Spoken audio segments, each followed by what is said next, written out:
1, 2, 3, and tweaking and peaking. This is WA7YBS standing by. There we go.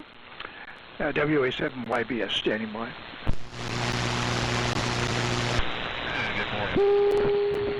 Good morning, Henry. W4DVQ, WA7YBS.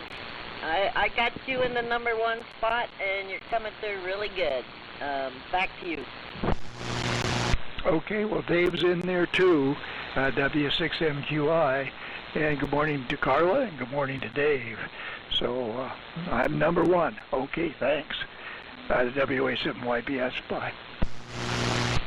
Okay, WA7YBS, W4DVQ here, and I put Dave in number 2, W6MQI. Good morning, Dave.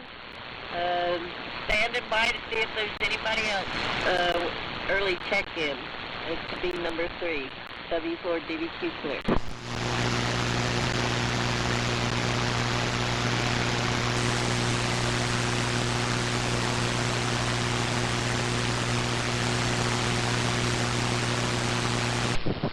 K0DWC.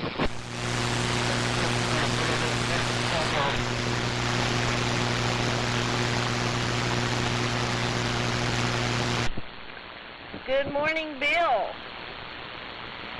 N6, Bravo Charlie Tango. I got you in the number 3 spot. And then I picked up Chuck, K0DWC, in the number 4 spot.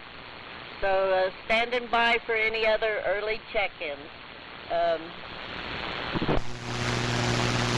I'll try for number 5, K6 VXY, King 6 Victor X-Ray Yankee.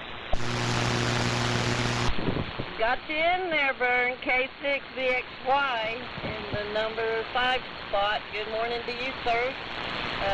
W4DVQ standing by for any other early check-ins.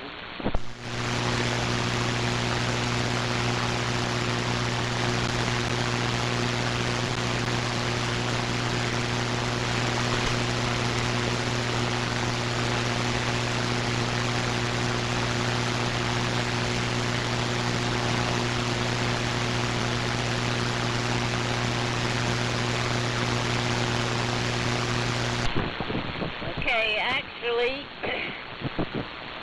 W4DVQ here.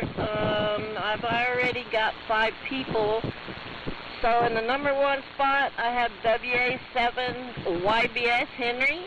Number 2 spot, I have W6MQI Dave. And 3 spot, I have N6 Bravo Charlie Tango Bill.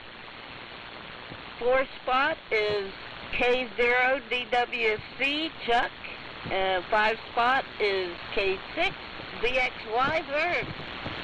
So I'm going to go ahead and do the introduction for the net. So this is the vintage military radio net. This is W4 Delta Victor Quebec.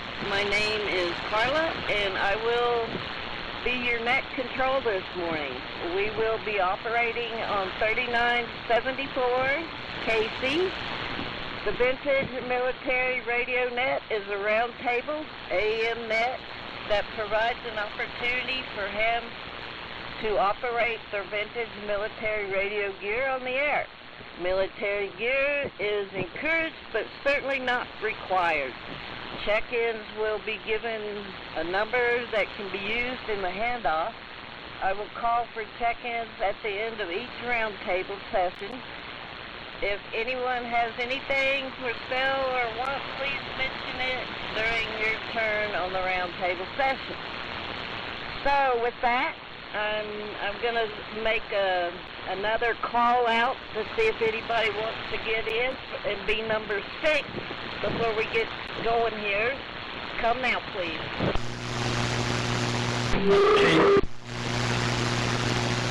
KB0W, Kilowatt Bravo 0 Whiskey, South Lake Tahoe.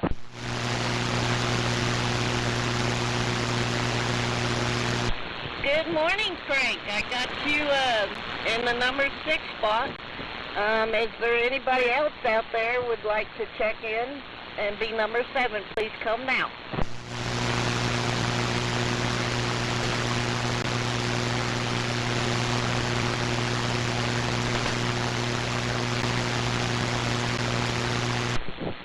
Okay, so Frank, you're number 6, and when you're done, hand it back up to me, W4DVQ. So we're going to go ahead and get the first round going and hand it over to Henry, WA7 YBS, to take it. Well, okay, Carla. W4DVQ, WA7 YBS. It looks like I'm a kilocycle high. Oh well, maybe I'll drift down a little bit as the net proceeds. Good morning to all. Dave, Bill, Chuck, Carla, Vern, Frank. Good signals from everybody. This is Henry, WA7 YBS, located in Dayton Valley. And running the 32V3, the Collins 32V3, which last week I thought blew up. But it was just the power strip. The power strip has this circuit board in it. Must be some sort of surge protector or something like that. Anyway, that just went bananas and cratered and burned up. So that was, I rewired the power strip to not have anything in it, but the circuit breaker still, that must have got wiped out too. I don't know what happened. It was because checking the 32V3 off of that power strip, no problems whatsoever. And here we are operating it. So what can you say? It was a exciting few seconds there to hear the frying and sizzling the power strip. But anyway, it's on a different power strip now. And so we're running about 115 watts or so of carrier power to the collinear array antenna. And the military connection is the receiver. This is British Army, but it's military nonetheless. It's a Raycal RA17L, and it's in the proper silver hammer tone Army, British Army, the Royal Army military case. And so the Raycal RA17Ls are fantastic receivers, triple conversion, all kinds of cool stuff on the Raycals. And so with that, let's see, temperature this morning was 28. It's cloudy, and so who knows? Let's turn it over to Dave, W6MQI, WA7 YBS. All right, let's go to turn up on top of you briefly there, Henry. All right. Well, Henry, you sound like you sound like your normal self again. That's good to hear. And good morning to everybody. Bill, Chuck, Vern, and Frank. And I didn't get Frank's call. I think it was KB0W, but I wasn't for sure. But anyway, this is Dave in Livermore, and decided to dust off ACS today. It's been a while since I've ran these, and let's see, 40 degrees, nice crisp, clear morning. Yeah, Carla, I noticed you and Chuck mentioned things for sale. I've had a Drake B-line for sale since August on like Craigslist. Usually I do pretty good on Craigslist. I haven't had one hit. Inquiry, nothing. And I know there's a lot of stuff on there that's not moving, so seems like the market has kind of gone stagnant. But anyway, yeah, those power strips. I have a bunch of isobar, I guess that's how you pronounce the word, power strips here. Never had a problem with them, but yeah, it's got those surge protectors and things inside of them. It sounds like kind of the same thing you had going there, Henry. But so far, no problems with any of my power strips. So with that, let's see, over to Bill, N6BCT, W6MQI.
Bill turned it over to you there, Chuck. Go ahead.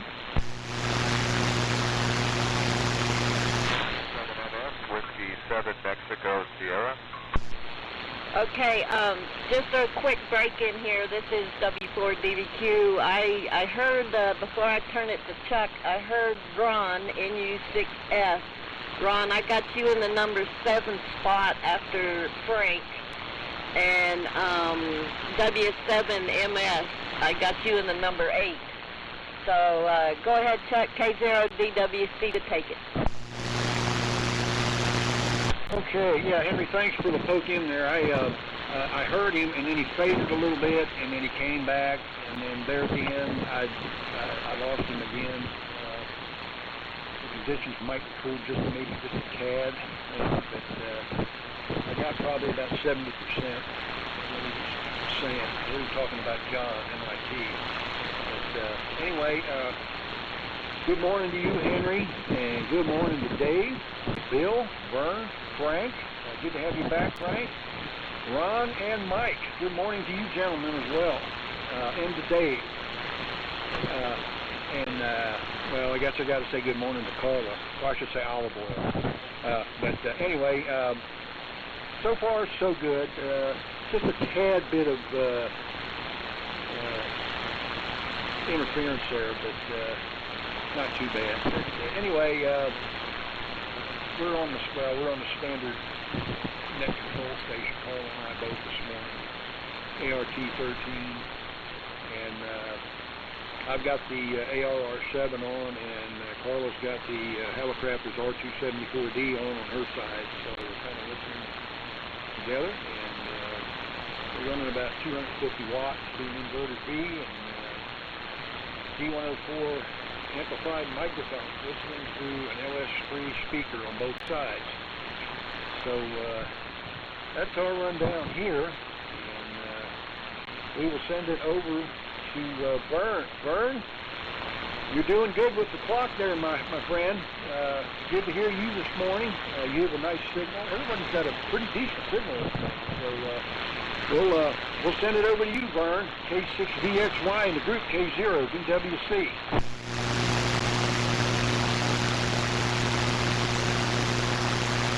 Okay, Chuck, thank you. I gave it a pause just in case there was another check-in. They're up to 8, so just about everybody's running about 10 over. Henry's bouncing up a little. Sometimes it lights up the +10 on this digital scale here on this ICOM receiver. I did more antenna work this week. Some of it very successful. Some of it is causing me to do more work the coming week. I got one of my ropes stuck in the tree, and I don't know how that happened. I got a nice spot for it. It's for a new antenna, or alternate antenna in a different direction. But it makes it interesting. Anyhow, they're running the SB200 heat kit here too, normal, and we're about 80 or 90 watts. What's that called? Control carrier? I downward modulate, but people like the signal, so I'll stay with it. The band is starting to make some noise. I might have to open the lid on the linear here. Handle is Vern, Victor, Easy Roger, Nancy. My antenna's higher. A little bit, only a couple of feet, but you guys are all about 10 over, and some 10 over plus, because it bounces up a little on voice peaks on your signal. Really good conditions. Sun is out, sky is clear. I didn't check the temperature, but I would agree with Dave. It's probably around 40 degrees. Pretty nippy out there. It might be a couple degrees more than that, but not much. So we're getting into the winter conditions. I'm up again. I woke up pretty early. I had a pain in my left side, so I finished my sleep last night on the couch in the living room, last hour or two. And luckily I woke up. It was 6:48. I says, uh-oh, better get going. So I got in here. I'm coffee free this morning, no coffee, so seems to be okay. And I was down at the local hardware supply store. I can't believe the price increase in copper. I was thinking I'm paying 20 cents a foot for this 14 gauge wire I'm using on the second antenna. And it's all white, you know, so it's electrical wire. So it's got the white coating on it. And so it makes it very visible. And it's hidden by a lot of trees from the street, so I could see it. That's the important thing, to see how it's doing. But gee, it's about 3 times what I expected. I paid as much for that as I did for that special steel wire for protecting the antenna setup against the squirrels. So, with that, it's good morning to Carla, good signal, and Henry, and Bill, and Chuck, and Frank. Morning, Frank, there in South Lake Tahoe. That's a good signal. And then Ron and Mike. So I'm going to turn it over to South Lake Tahoe, KB0W. Frank, go ahead. This is K6 VX flight. Well, good morning, KB0W in South Lake Tahoe. Thank you, Vern, K6VXY. Good morning to Carla, Henry, David, Bill, Chuck, Vern again, Ron, and soon to be Mike. It's about 36 degrees up here at the lake. It's clear as a bell, beautiful day. And thank you very much for letting me into the group for the second time. This is sort of fun, talking with a microphone. As I've said a million times, I'm a CW operator, but it's fun wagging my tail, my tongue here, rather. Running Johnson 500, about 275 watts into an off-center fed 80-meter dipole up at about 65 feet in the trees, the tall pine trees around the house here. Unfortunately, it points, it's oriented north-south almost perfectly, and the north end of the dipole is about 35 feet from a high-tension power line, which doesn't really make any sense. With CW and single and the higher frequencies, the noise is almost nil with the noise reduction on the radio. but on the lower bands it's just a growl. I'm listening on a Yaesu FT DX3000 with all the noise reduction stuff going, full bore. I have a beautiful 75A4 receiver, but I just can't null out the AC noise with it. So I can hear everybody sort of. Everybody makes the meter go at about 5.9, but sometimes it's hard to hear what people are saying. So I won't make an issue out of this morning, but I did want to check in. Anyways, let's see, what else do I have to say? Henry, glad that you're feeling better, and your station's always very, very loud. And Carla, thank you very much for taking on the net. Very, very nice of you. So with that, I'll send it over to Ron, I guess, NU6F, and I'll probably stay in for one more. Maybe the conditions will get better, maybe they'll get worse, but nevertheless, it's still fun. So over to you, Ron, NU6F. This is KB0W in South Lake Tahoe. Okay, good deal. See if I got it. Yeah, seems like I got it. Oh, anyhow. All right, not sure how well you guys copy. I'm on the BC 375 maiden voyage on the net here, and listening on the BC 348, and everything was working fine till around 11:30 last night. Then transmitter issues. 1 a.m. got that fixed. Now this morning I turned on. The BC 348 died. Alright, new fuse in that. We'll see what happens. Okay, with that, take it away, Mike. W7MS, NU6F.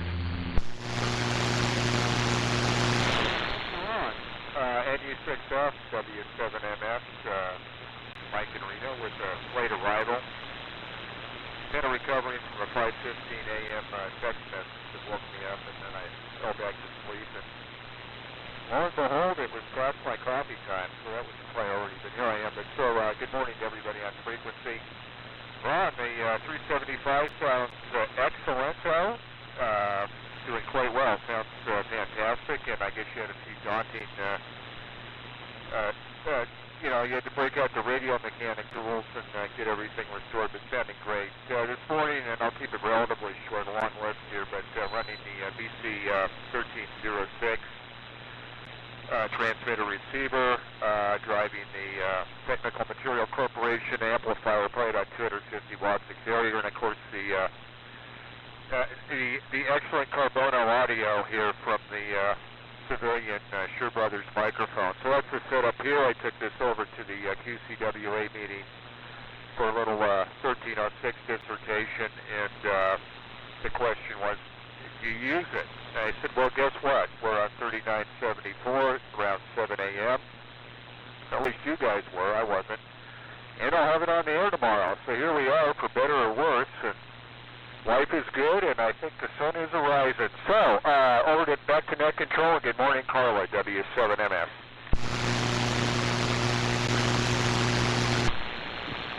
W7MS, this is Whiskey 4 Delta Victor, Quebec. Very good.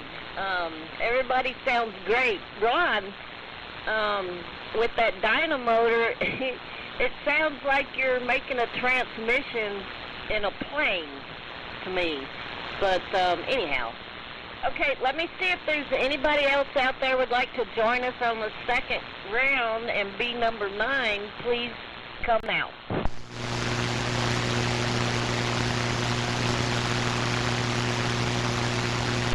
Okay, nothing heard. So with that, I don't have a whole lot going on here. Just trying to get used to the cold, the changing weather. But I don't have any projects going on. So it's kind of blah. But anyhow, I'm going to go ahead and get the second round going. WA7 YBS to take it. This is Whiskey 4 Delta Victor, Quebec. Okay, Carla. W4DVQ. WA7YBS. You know, I'm still a KC high. I'm going to kind of tweak a little bit. There. Okay. Big deal, right? But you got to have all those numbers looking right.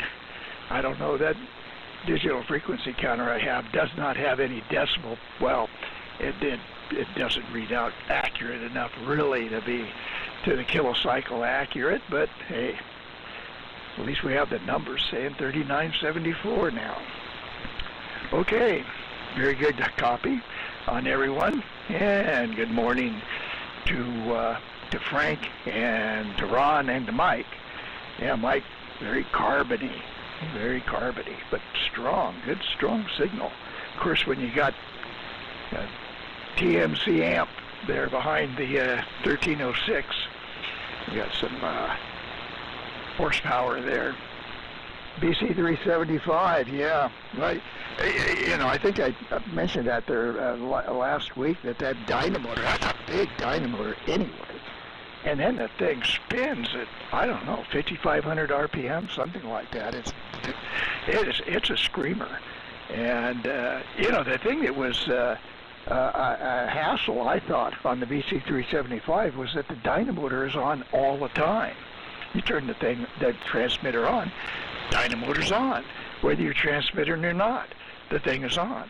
And, you know, it's not like the ART-13 or most of the other military aircraft transmitters, you know, in voice anyway, that, you know, they work with a push-to-talk. But anyway, sounds good, and that's the main thing. And everybody else is doing quite well in here. Bill's a little bit tough copy, and I put the BFO on and was able to pull them out. So anyway, that's a rundown there. Let's see, Project Wise. I'm on a Hammerland SP600 kit, and I didn't buy any, but I got 2 of them.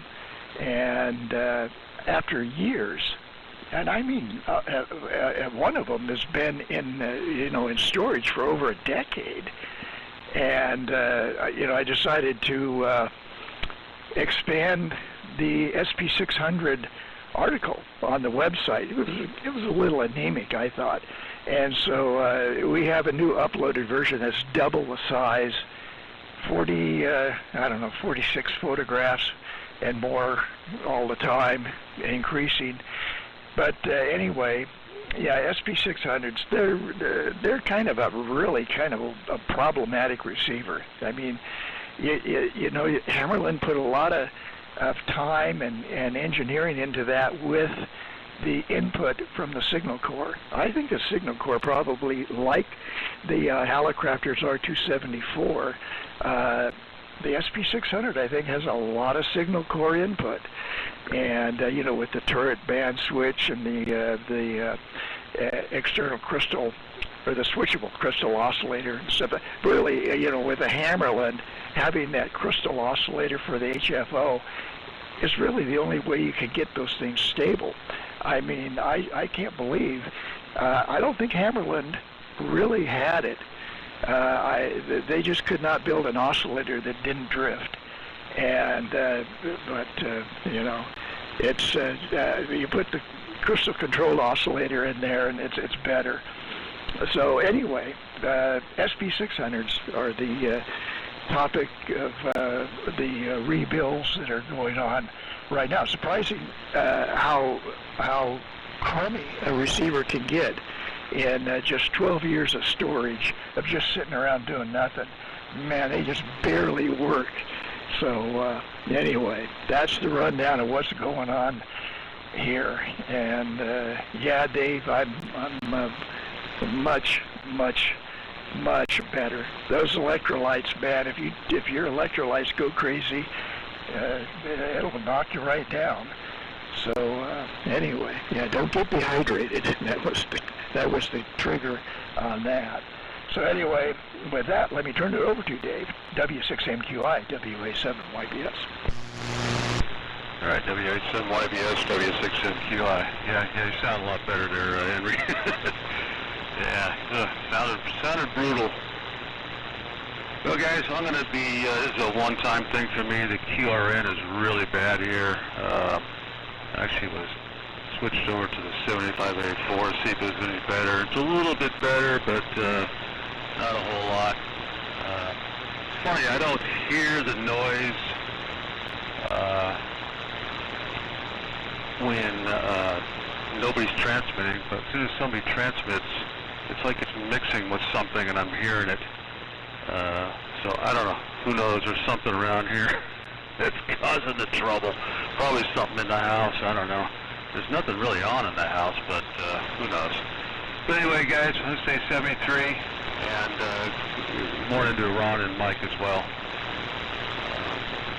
So you guys take care. I'm gonna bail out of here today. So over to N6BCT W6MQI.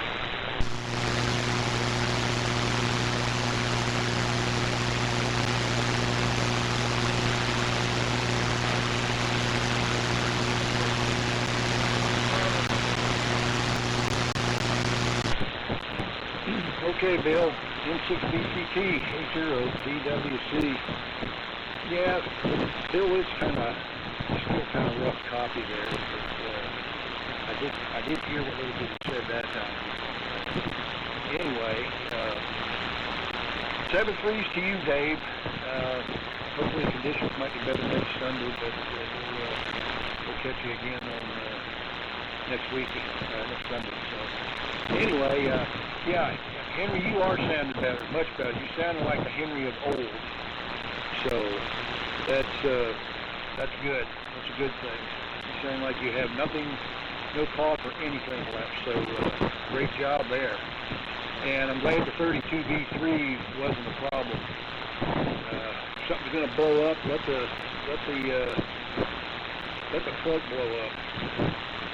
Power strip. But anyway, glad that transmitter's doing fine. And, all is well there. And Vern, your IC7200 sounds really, really good. You got a real nice signal in here this morning. And Frank, you got an incredible signal in here this morning with that Johnson 500. Man, that thing is, well, those things are power transmitters anyway, but you really sound good this morning out there in South Lake. Good to have you here with us this morning. And, you're welcome back anytime. So, whenever you feel the inkling to check in, by all means do.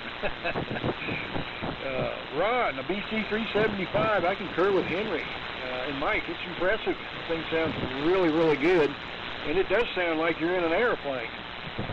I've got two of those dynamotors, and one of them works real well. The other one was working, and then something happened to it, but I haven't gotten into it yet. That happened years ago. But I got to look at one, and I got one that works. So keep an eye on that bad boy. Because like Henry said, the thing keeps running and running and running. That'll rig up some kind of a tachometer to that thing and see what it's putting out.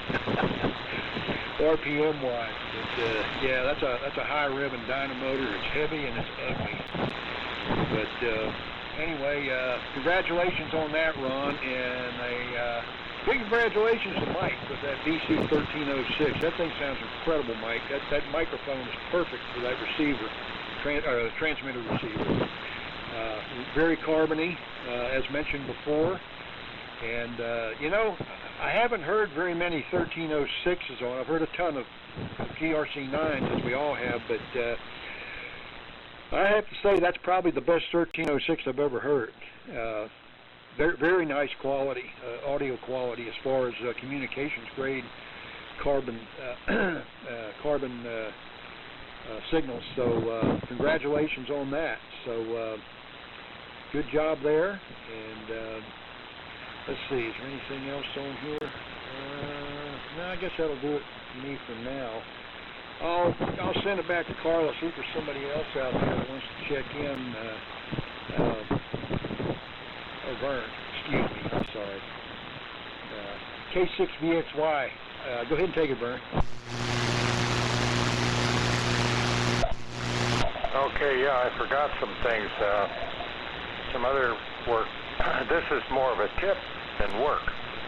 But I've been convinced for some time, call here K6BXY Groveland, California, trying a pulley instead of wrapping your rope that you're hoisting your dipole up with around the tree, just hang it's a little 1.5 inch pulley, and it's just hooked to one of these, what are they? They look like a hook that you can put into a tree, an oak tree. It's shaped like, what do they call those things? It's like your finger with a hook on it. But anyhow, I just slipped that, it's a rotatable pulley and a rotatable base. But pulling on that pulley, you know, is the last thing that your rope sees. Instead of a tree, makes it move much easier. It's just like nothing to it. You can watch your antenna wire jump as you pull on it. So it's none of this tugging. Darn oak trees really like to drag on that, I guess it's nylon or rayon or whatever they call it, nylon or polyester. I think it was that, let me look at the rope here, polyester? Yeah, that's the type of rope it is. It drags on those things. And I did the lollipop effect with a trimmer came by. I dropped one of the trees that was in the way for the new antenna that you haven't heard yet. Well, I tried it listening, but I haven't tried it yet. It'll be favoring more toward Bob up there in Northern California. I haven't heard him lately. I wonder if he's not hearing us because of the time change and the tremendous amount of sunshine we got here compared to what we had just a couple of weeks ago. And but that pulley worked good, and I call it the lollipop effect. I had a guy trim the tree down. Sometimes, and I'm sure you've all seen it, these trees shoot out strange branches. One branch decides to be the tree, but it's kind of weird, and it's a pain because my antenna wire or rope gets hung up in it. So I had that all trimmed down, and the trees around it on the top, so it'll be a lot easier to work with. Because I can't leave it alone. I look out there, and you know, if I did this or that, I could get the antenna higher or work better. But obviously what I've done so far is working pretty good because I'm getting good signal reports, but I will continue to work on that. And I think I mentioned this about a month ago, but the thing that got me started into ham radio outside of learning about it before that was a crystal set. I got that, I think it was a freshman in high school or just after 8th grade. And my dad being a carpenter, he was able to make a 17-foot pole. I still remember the height of it out of 2x3s that he had left over from work. And then he used boards between the 2x3s because most of them weren't any taller than 8 foot by themselves, even shorter, and using 1-bys to nail them together. And then you could, even at that age, I was not even 5 foot tall when that first pole went up, to raise it up against the fence and nail it to the fence, and that was one end of my antenna. And it got a lot better. When I got into ham radio, I had the 17-foot pole on the roof, no longer on the ground, so it was 25 feet up, and then I had another pole in the backyard. I was at 25 or 30 feet. They eventually got up to 40 feet. I was up about 75 feet with my 2-meter antenna, but that's a different band. But that was using the, the 50-foot telescoping Roan towers, the Roan type towers. It's always been antennas with me, but I did a lot of work. And I think it was Dave that mentioned what he had in the way of filters. I guess I was using all three and didn't realize that I've got the automatic noise filter, I got the noise blanker, and the noise reduction. And I turned off the noise reduction, and one of the others, while I think it was Dave was talking about it, Yeah, it was Dave. And boy, the background noise just went right through the ceiling. So it's good to have those filters. And then also, I had an acorn rake done because I learned from the guy that I bought the 14-gauge wire for my antenna down at the hardware store that this acorn drop we had this year, he says it happens every other year. There were so many, it was almost treacherous to walk out there because there's a little bit of a slope out there and those things are slippery. So I had a bunch of it raked away, so that'll be... I also did it for Christmas decorations because I like to put these wraps, the little, I'm using LED lights now. Boy, those things that's the way to go. The little ones wrap it around the tree for the Christmas decorations, so I haven't got them all done, but I was told that you're going to still get more. They're not done yet. So we'll see. Anyhow, that's enough on the acorn lollipops and all that antenna work. I will turn it over now to Frank, hopefully still hearing us up there in Lake Tahoe. Boy, you're 65 feet up. That sounds good. And I wrote down everybody else's rates. There's Ron got the DC 375. Mike is running DC 1306. Yeah, take a note. And miscellaneous others. Off to number 6, Frank. KB0W, good signal up there from South Lake Tahoe, K6 VX flight.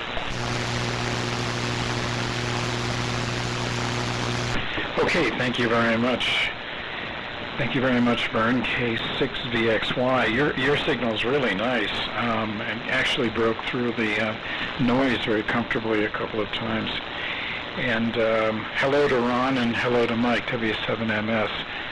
The signals are pretty much up and down here, but I think it's getting a little better. I've got the controls on the FT3000 here zeroed in, I think, so that there isn't any blood coming out of my ears listening to the noise. So it's really doable. Anyways, got not much doing here. Everything's put away for the year and raked up, and we're just basically waiting for the snow to start coming. Ended up putting my snow tires on this week, even though there's hardly any snow here, but at 7,000 feet, that's my elevation, more or less. We got in 2022, got 23 feet of snow. I was snowed in for 4 days. The county plow couldn't get through. And finally the snowblower made its way up here to get one lane open. And we were without power for 2 days on an emergency generator. So it gets pretty bleak up here, but it's pretty cool too. What makes me mad the most is I'm a avid skier, and the best snow comes when the road isn't plowed and the plow can't get through. So I'm sitting here grinding my teeth, thinking about all that nice fresh snow that I could be carving through, and but you can't because we're snowed in. Anyways, I'm going to make this my last transmission. It's been fun. Thank you very much for everybody and all the nice signal reports. Sure appreciate it. And look forward to talking to everybody next Sunday morning. So with that, I'm going to send it over to Ron and use 6F and say 73 to everybody else. This is KB0W in South Lake Tahoe. Okay, good deal, Frank. Yeah, no, you are smoking into Reno, of course. We're right down the hill below you, so Mike and I have no problem copying at all. It's too bad you got the noise, because, boy, if our signals were that bad, if our signals were this strong coming into you, yeah, I guess you got some pretty serious RFI. Well, anyhow, yeah, I spent a lot of time on the 375 dynamotors, Chuck. I've got two, and, I had to make my surge suppressor mods because my power supply is pretty wimpy. I got two 30-amp switchers in here, and I had to put surge suppressor in series and then a time relay that bypasses that after a couple of seconds. But yeah, dynamo running all the time, but it's, you know, I'm used to it with CW since most all the rigs here do the same thing. CW, you got to go ahead and have that high voltage all the time, so it's rough on them. And I had the weirdest problem last night. I had one QSO this week with on the AMI net, and it worked fine, and went back to working on some other stuff. And last night, around 11 o'clock, let me drop it a second.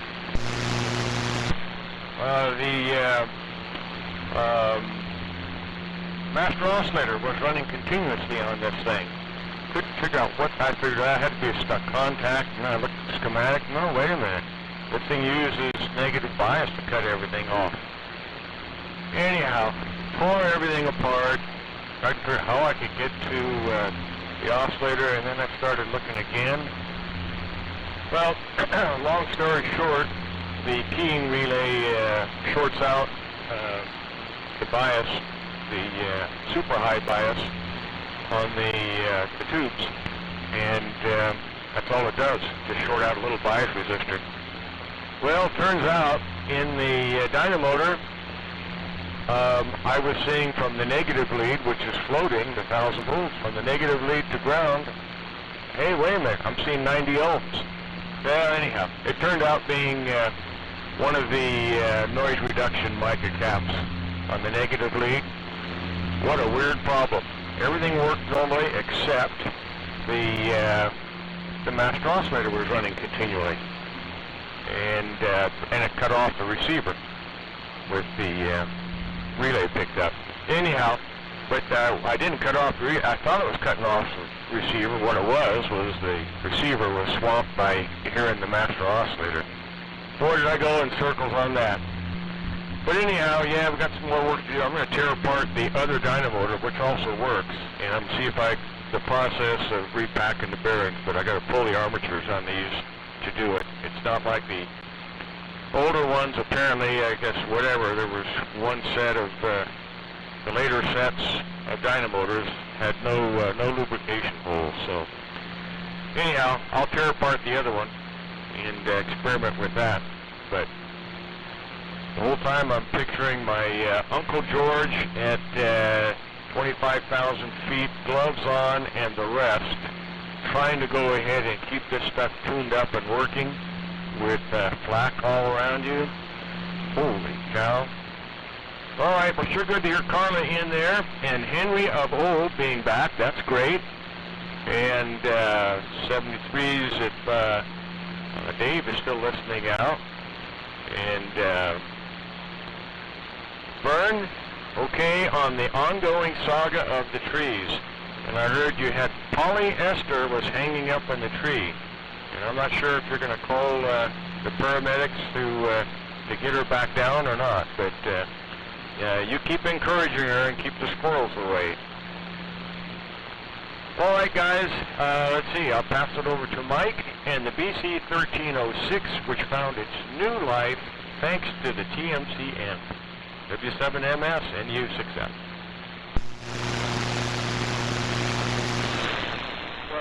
Thank you, Ron, with applause for the filament and 2V22 to come up to somewhat operating temperature. And U6F in the Nevada military net, AM style W7NF. And I'm going to be moved to try to cross-practice microphones. I don't want to play musical microphones today. I was tempted to grab a T19, but a large group here. And 7-3's to Frank, and there's some irony there. He's just a hop, skip, and a jump from the slope up there at Heavenly, being snowed in during prime time. But great to hear him for a consecutive Sunday. So 73 to Frank. And keep an eye out for on the weather and those snow clouds. And fine, Henry. Now that you're in a new romance with the SP600s, congratulations. I think you tend not to be too impressed, but I think there's a little disagreement between you and I. But I'm glad to see that you're newly reinfatuated with that Hammerman product. And Chuck, thanks for the comments on the official Carbono audio. It is what it is, but this is the hottest microphone from when I'm looking at modulation depth, but maybe it's a bit too much. But it's only amateur radio. It's the way it is. And 7-3 to Dave, so he's having some beat interference issues. No problems here, other than maybe the sun's rising and propagation will start to wane. And of course, Carla's excellent audio is MCS. Great to hear her this morning. And also hello to the listening audience. But I guess theoretically that's third-party traffic and in violation of Part 97. But I don't think that necessarily matters, since there was a comment on last week's YouTube that John had recorded via remote from Georgia, remote to Silver Springs, Nevada, that with a question, is this legal? I really enjoyed that. Highlights here, aside from Ron repacking bearings and getting that 375 on the air with some with a few daunting challenges. That's a little, when you think you've got it done and find out that it's been undone. Certainly understand that. But the most interesting facet in ham radio this week was a ODark30 time-stamped email from Belgium asking me some questions, because somebody, of course, had done the standard QTH QRZ hijack, but it wasn't my call sign, it was my son's. But of course, the suffix was a Hotmail email address, so obviously it was probably somebody in Nigeria attempting to answer this guy's want ad. But it was interesting. So apparently my son's call sign has been pretty busy being exercised by the scammers. It must be the authoritative sounding last name that apparently caught the Nigerians there for the scam artists. But fine on a 1306. Yeah, a little bit different, but I think what's neat about it from the Angry 9 is, well, one thing that's really cool is basically all the accessories and later accessories, like the 100-pound AC supply, which fortunately I don't own, will power this device. But it's stranglehold on World War II, and this one specifically is a standard depot Heinz 57. It has the it has the look of never being issued, but it was apparently probably pulled out of stores along with probably hundreds of others to be run through for the Korean War. And so it's a mixture of Roland, Crosley, and then the original WW2 manufacturer's MFP dates have been scraped, and that was changed to January in 1953. So it is what it is, and I can't say the serial numbers match, but not a very common occurrence with the Angry 9 and the 1306. So with that, back to Carla. And good morning, W7MS. Okay, W7MS, this is Whiskey 4 Delta Victor, Quebec. Very good.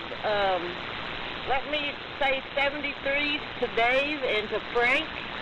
And let me see if there's anybody that wants to get in on the tail end of this round before we do the 73 round. Is there anybody out there who'd like to be number 9? Please come now.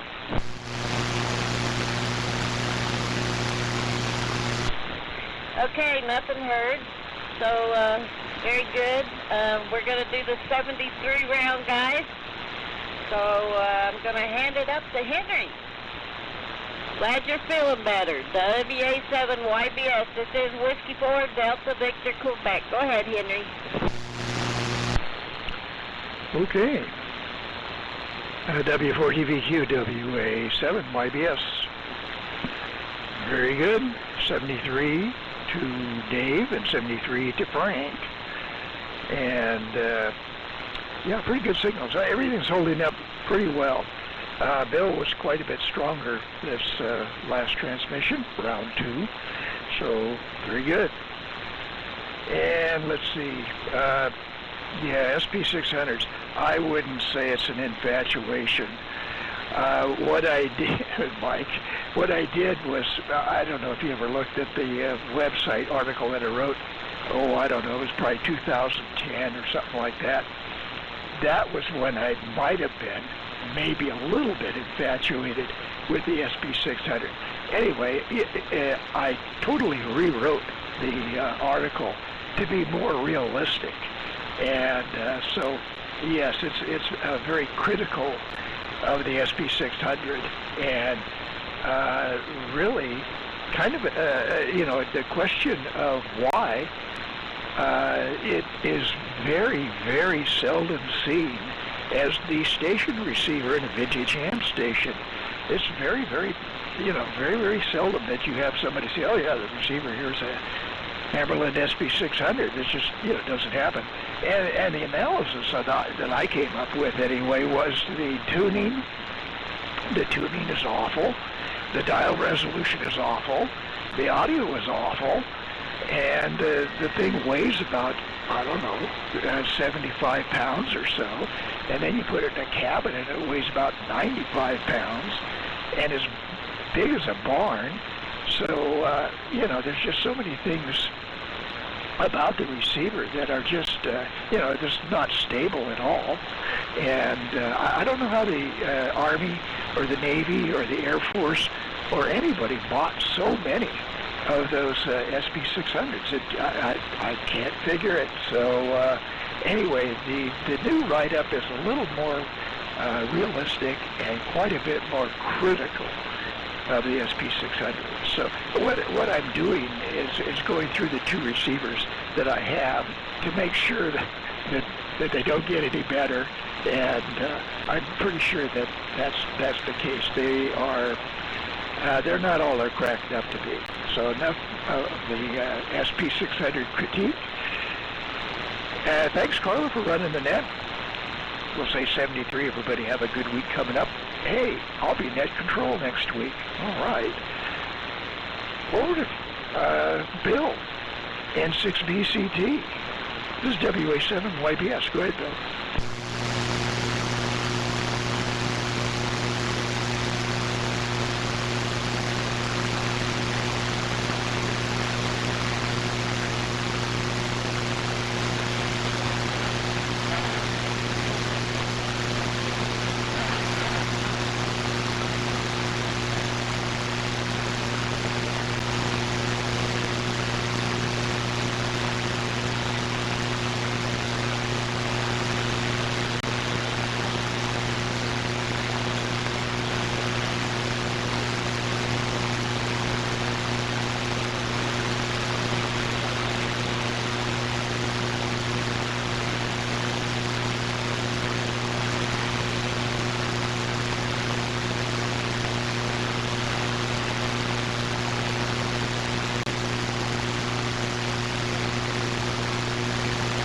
Okay, Bill.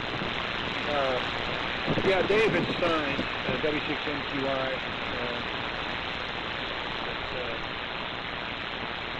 Anyway, all right, guys. Well, I'll say my 73. And talk to you guys next week, I guess. Everybody sounded really good today. They really did. I mean, Bill was in and out. I copied Bill better that time than I did the other 2 times. So the conditions seem to be a little better here for him anyway. Everybody else pretty much pounded in here with no problem. So congratulations to everybody that's got new rigs going, and antennas going, and all that. And like Mike said, it's all good. It's just hammering the radio, but it's a lot of fun. So I'll give you my 73s now, and I will turn it over to Vern. Henry, I'm going to give you a quick phone call this afternoon on this. See what's going on. So anyway, we'll send it over to Vern, K6VXY. Vern, good job this morning. You were on time again. Proud of you there, sir. So keep up the good work. Keep up the good antenna work. So K6BXY in the group, K0BWC. 73, gentlemen. Okay, thank you, Chuck. Thanks for the fine comment. Yeah, I guess polyester's up in the tree. That's funny, right? Okay, 73 saw. And I did try something with Henry there, just for your information. I turned off the noise automatic, the noise filter, what's it called, the noise blanker, and the noise reduction while you were talking. And the conditions have really improved because the noise level is way down and you are well above it. No problem. So we'll look forward to talking to you next week as next control. And good job, Carla. It was nice to hear you again. And take care. And everybody else take care.